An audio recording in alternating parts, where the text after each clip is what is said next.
This is FYI News 13, brought to you by SSPTV and the Hazleton Standard Speaker. For your information, Hazleton's new interim police chief shares some of his ideas for the city. Good evening and thank you for joining us at FYI. I'm Ken Karen. Thanks for watching us on SSPTV and SSPTV.com in HD and in HD on Service Electric Cablevision Channel 513. Here's Tuesday's headlines from FYI and the Hazleton Standard Speaker.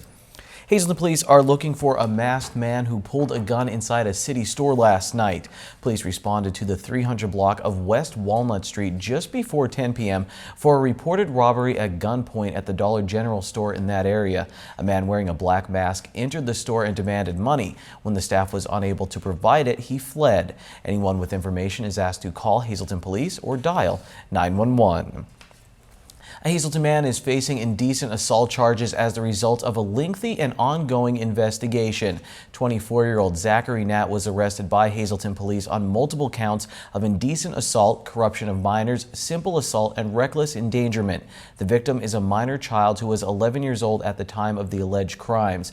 Nat was arraigned and jailed on $100,000 straight bail.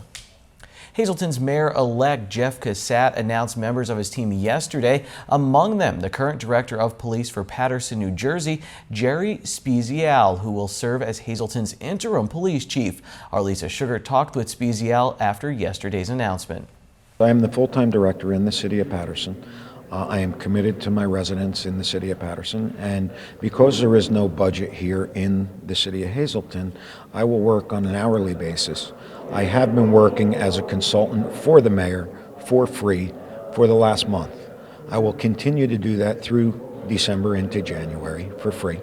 And I will look at the structure of the department, look at 21st century policing concepts, look at what serves the public best here in the city of Hazleton, look at the mayor's vision and figure out what he wants for the residents.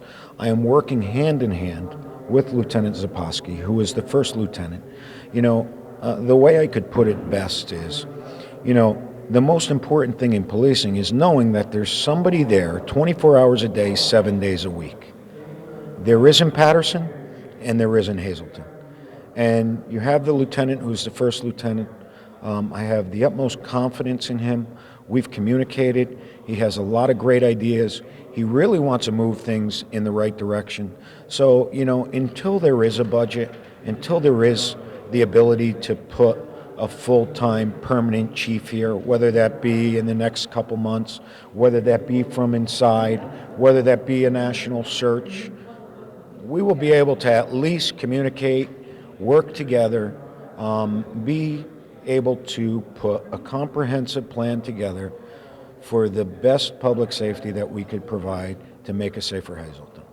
How does Hazleton compare with Paterson? Are you seeing the exact same thing here, or is this a little different? Very, very similar. We have jitney buses that run back and forth from Hazleton to here, to Paterson. We have a lot of residents that are from Paterson that have relocated here. A lot of the community has relocated here in Hazleton. I don't know what the nexus is to Paterson, but we share a lot of the same similar issues: budget, financial crises.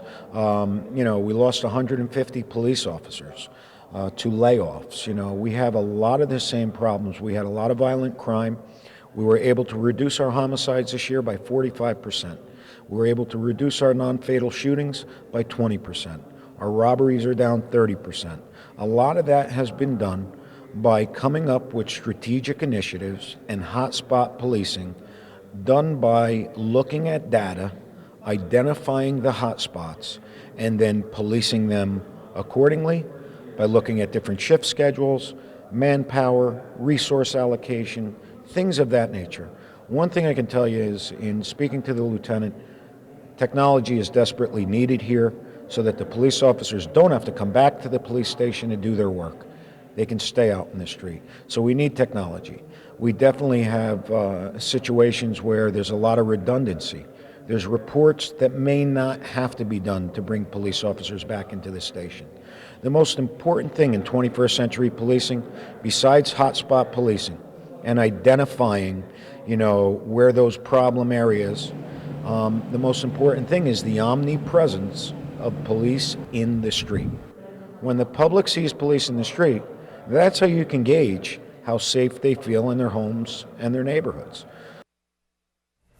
Thank you, Lisa. Now you can hear that entire interview with the interim police chief at facebook.com/FYI News 13.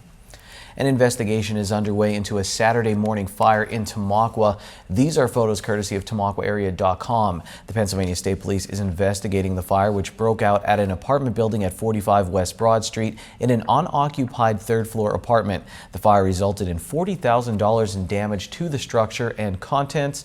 Anyone with any information is asked to call Pennsylvania State Police Fire Marshal at the Reading Barracks at 610-378-4011. Well, Christmas came early for 4 nonprofit organizations in our area. Burger Family Dealerships on Route 93 in Hazel Township presented gift certificates yesterday to representatives from Catholic Social Services, Hazelton Enlarged Ministries, the Salvation Army, and United Children's Home as part of their You Could Be Santa fundraiser. Burger Family is giving back to the community as they've given to us over the years. And what we do, we donate $50 per car. And this year we've raised over $5,000. We've sold about 100 cars. And this is going to go out to the 4 charities that you have listed. And it's a $25 gift certificate to Boscov's or Thomas's Market. And we want to make sure that those that don't have very much for Christmas have got something to give to themselves and their families. How long have you worked with the Burger Family? I've been with the Burger 17 years, and we've been doing this since I've been here, and it's amazing how we've done this, and now all of a sudden you'll see some of the major manufacturers are starting to say, oh, we're going to do this and this. We've done it, and we're going to continue to do it. It's been a great community to live and do business in. Since the start of the program, Burger Family Dealerships has donated over $65,000 to help families in the Hazelton area. If you are gathering with family and friends this holiday, be sure to be responsible. Janine Mazurkevich has some important advice for hosts and partygoers. Well, we do have some safety tips for you this holiday season as you head out to those holiday parties. We have Eileen Panzarella with us from Pathway to Recovery to talk about some tips that you can do if you decide to host a holiday party or you decide to go to a holiday party. Yes, and so we know at this time of year a lot of people are drinking alcohol, and some of the things that if you're hosting a party that you need to consider are to make sure you have non-alcoholic drinks available for guests who do not want to drink alcohol. And you also want to make sure you have food available. It helps slow down the absorption of alcohol. And that's, you want to have things like cheese and meats that people can kind of indulge in, I guess, at that time. You want to make sure you're the bartender. Don't allow people to be pouring their own drinks because someone might pour half a glass of whiskey instead of a shot. So you want to be able to control the amount of alcohol they're getting. And also, if you can stop serving about an hour before the party ends, if you know when that's going to be, that'll allow people to metabolize the alcohol. If someone is drunk and you know they've been drinking a lot, you've been watching, provide a designated driver for them also. Okay, so what have you seen in your experience over the years with this time of year and people who decide to go out and have a couple drinks? Yeah, I think people, because of the holiday season, people drink more than maybe they normally would during another time of year. And so we see that a little overindulgence with it. But maybe people are more aware too. I think we try to focus more on this time of year to let people know that this is an issue and to be aware of it. So hopefully people are looking out for that and realizing not to drink and drive, watch how much they're drinking. And if they've had too much, call a taxi. Have a friend drive. Mm-hmm. Certainly, there could be a lot of negative effects or impacts not only on that person who is irresponsible, but to other people. So talk about your experience with dealing with this at your job. Right. Well, we actually provide the alcohol highway safety classes for people who have been arrested for a DUI. So we are seeing that, every month, the people that are coming in and the negative effects, car accidents, hurting people, loved ones in their own car, and then we know that they hurt other people too. All right, so just be aware and plan accordingly if you decide to go out this holiday season. So thank you so much for joining us here on FYI and sharing that safety information with all of our viewers. My pleasure. Thanks a lot, Janine. Well, next week, FYI will not be seen on SSPTV, and that's because all of us here have been hard at work putting together some special programming for you this holiday season. I have an all-new Out of Left Field ready. I don't save Christmas, but I do have a story on the growth of women's soccer here in the United States. Here's a clip.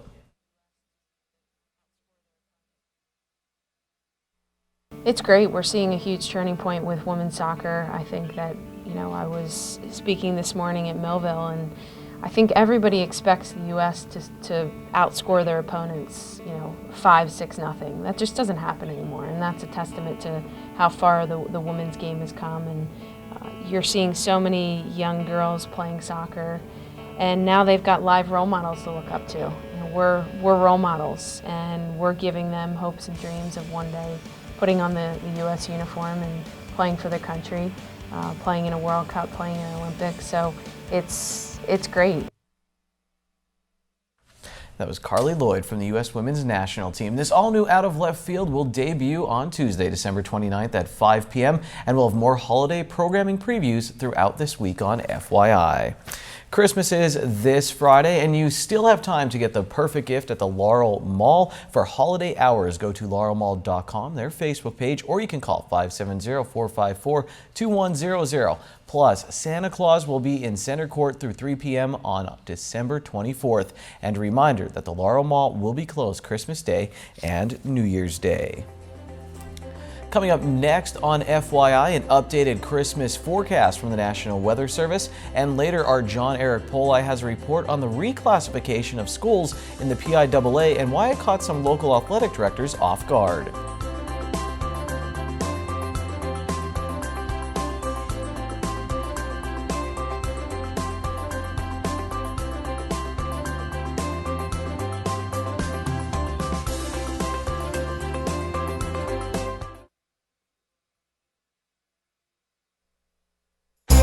This is FYI News 13, brought to you by SSPTV and the Hazleton Standard Speaker.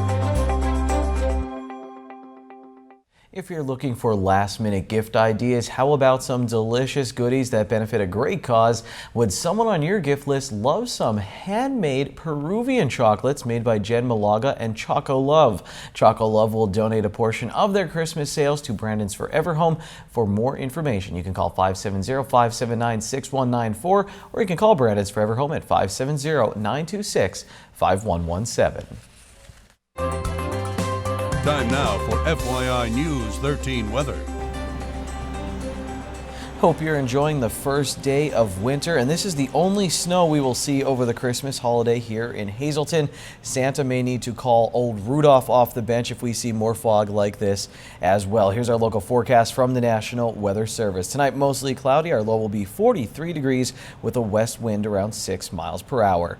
Extended forecast now, 4-day outlook. On Wednesday, showers mainly after 10 a.m. Our high will be 57 degrees, wind up to 11 miles per hour. On Wednesday night, showers are likely mainly before 8 p.m. Cloudy with a low of 56 degrees, a south wind from 11 to 13 miles per hour. On Thursday, there's a 50% chance of showers on Christmas Eve, mostly cloudy with a high near 67, wind up to 15 miles per hour. On Thursday night, a slight chance of showers, mostly cloudy. Our low will be 48 degrees. And then on Christmas Day, partly sunny with a high of 53. Friday night, mostly cloudy, low around 38. Saturday, we have a 50% chance of showers. Our high will only be 46. Saturday night, 50% chance of showers, low of 41. I didn't fully freak out about that 67 on Thursday, but that is crazy. Let's move on now to your midday winning Pennsylvania lottery numbers here on FYI on the green screen. Pick 2, 9-3. Pick 3, 3-1-2. Pick 4, 2-2-6-4.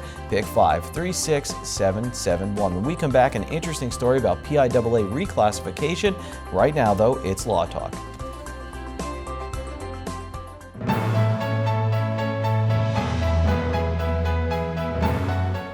Hello again and welcome to Law Talk. Today we're going to talk about auto coverage.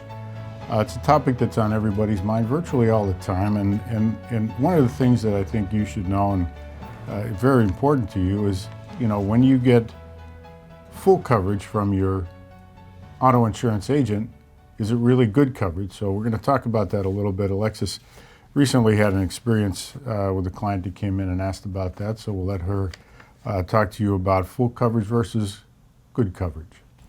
Thank you. Full coverage by Pennsylvania law isn't necessarily good coverage that you might have. When you're looking to purchase car insurance, some of the things you want to consider would be whether or not there is a wage loss benefit as that part of your insurance.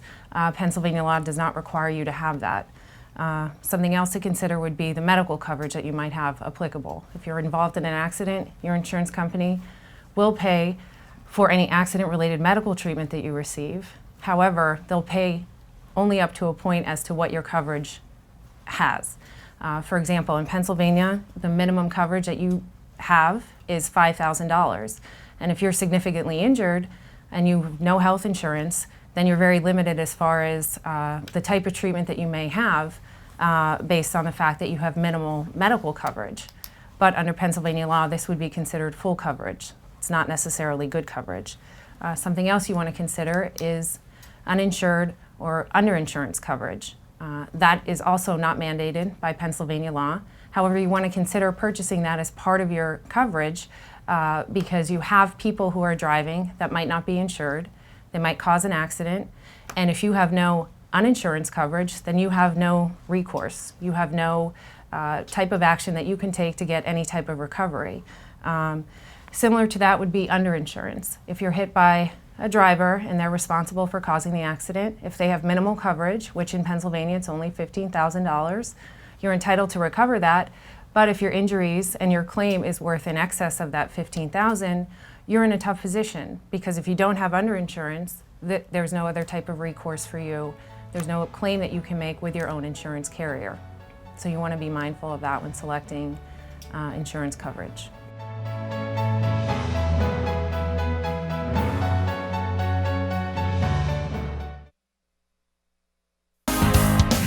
This is FYI News 13 Sports.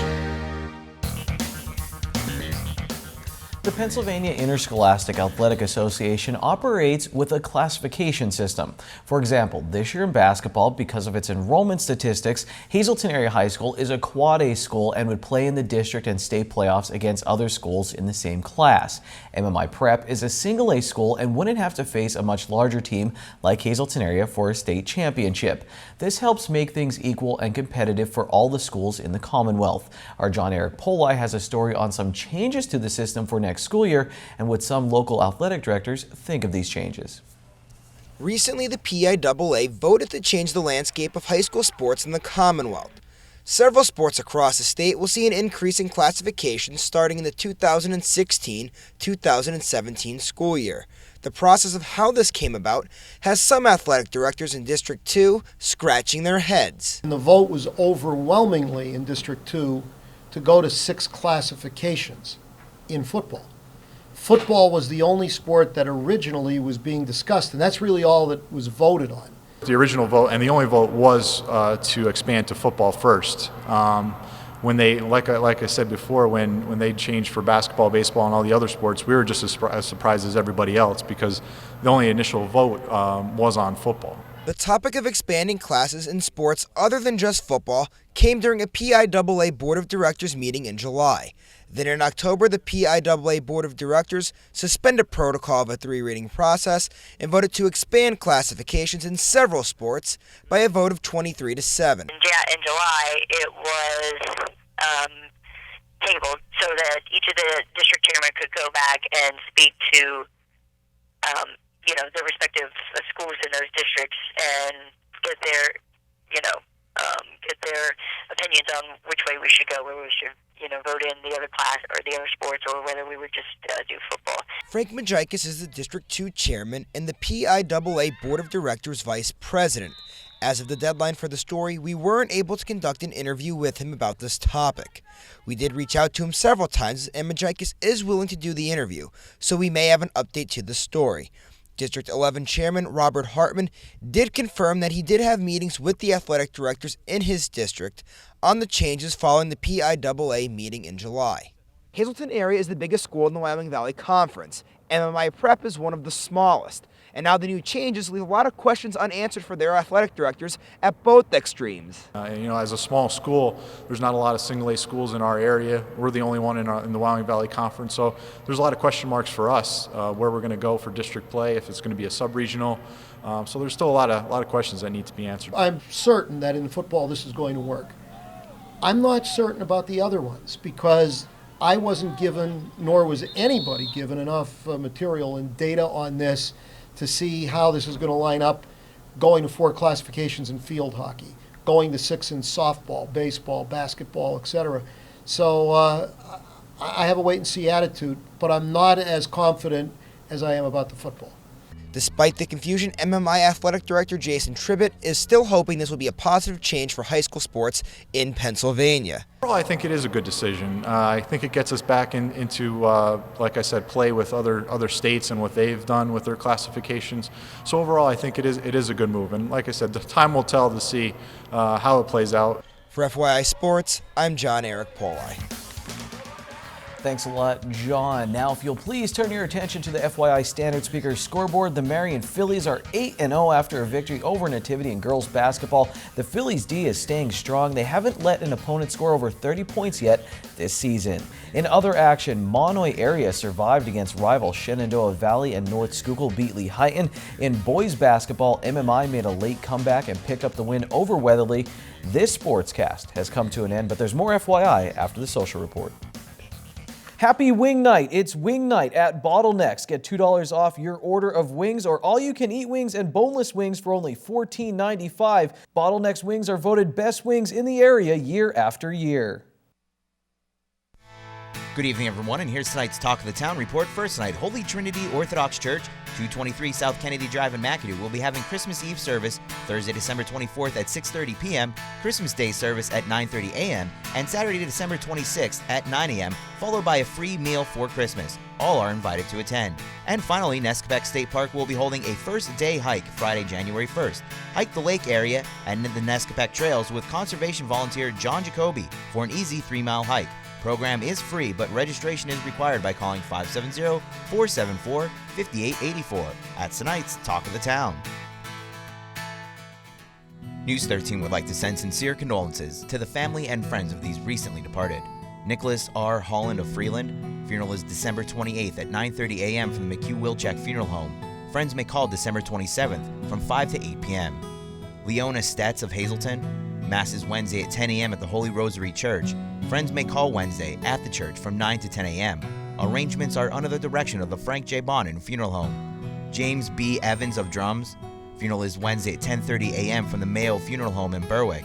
Friends may call Wednesday from 9 to 10:30 a.m. Michael A. Kelly of Hazelton. Arrangements will be announced by the Frank J. Bonin Funeral Home. Leo S. Layshock Jr. of West Hazelton. Mass is December 28th at 10 a.m. in the Transfiguration Roman Catholic Church. Friends may call at the church from 9 to 10 a.m. The Hillary J. Bonin Funeral Home is assisting the family. And Elaine Young of Hazelton. Arrangements will be announced by the Boyle Funeral Home.